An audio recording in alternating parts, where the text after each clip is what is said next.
भूतिया हवेली, एक रात की सच्ची दहशत। उत्तर प्रदेश के एक पुराने गांव मिर्जापुर में एक वीरान हवेली थी जिसे लोग चौधरियों की हवेली कहते थे। उस हवेली का नाम सुनते ही गांव वालों के चेहरे पर डर और तनाव की लकीरें खींच जाती थीं। कहते हैं कि उस हवेली में कोई नहीं टिक पाया। जो भी गया या तो पागल हो गया या फिर वापस कभी नहीं आया।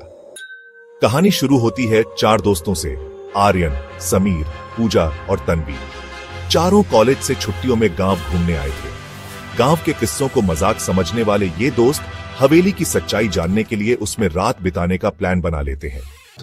रात का वक्त और पहली दस्तक। रात के ठीक 11 बजे चारों दोस्त टॉर्च और कैमरा लेकर हवेली में घुसते हैं।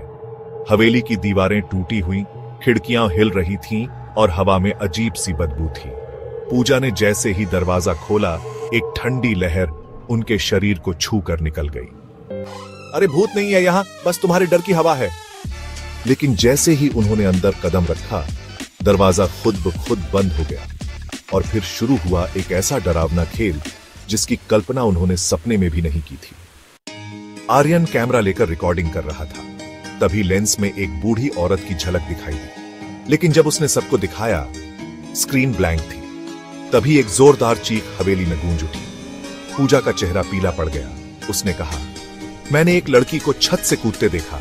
वो लड़की थी राधा, हवेली के पुराने मालिक की बेटी, जिसकी आत्महत्या की कहानी गांव के लोग सालों से सुनाते थे। राधा की आत्मा आज भी हवेली में भटकती है, क्योंकि उसके साथ हुआ था एक दर्दनाक विश्वासघात।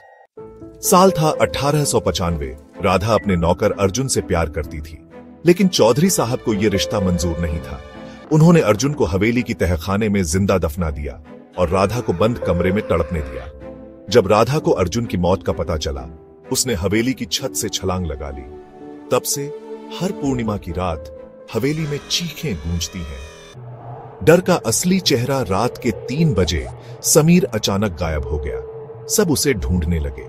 तहखाने में एक दरवाजा खुला मिला। अंदर जंग लगे हथियार, पुरानी तस्वीरें और एक विशाल पिंजरा था जिसमें समीर बेहोश पड़ा था। एक साया पीछे से धीरे धीरे पूजा की ओर बढ़ रहा था। मुझे इंसाफ चाहिए। क्लाइमेक्स, आर्यन ने जल्दी से राधा और अर्जुन की तस्वीर तहखाने में रखी और उसके सामने दीप जलाया। आत्मा कुछ पल शांत हुई, हवेली की दीवारें हिलने लगीं और अचानक हवेली में आग लग गई। चारों दोस्त किसी तरह बाहर भाग निकले। सुबह तक हवेली पूरी जल चुकी थी। लोगों ने कहा, अब राधा को मुक्ति मिल गई। लेकिन आज भी उस जगह पे जाते ही ठंडी हवा बहती है और कभी कभी कोई लड़की अर्जुन अर्जुन कहती सुनाई देती है। Like, share and subscribe and comment करना ना भूले।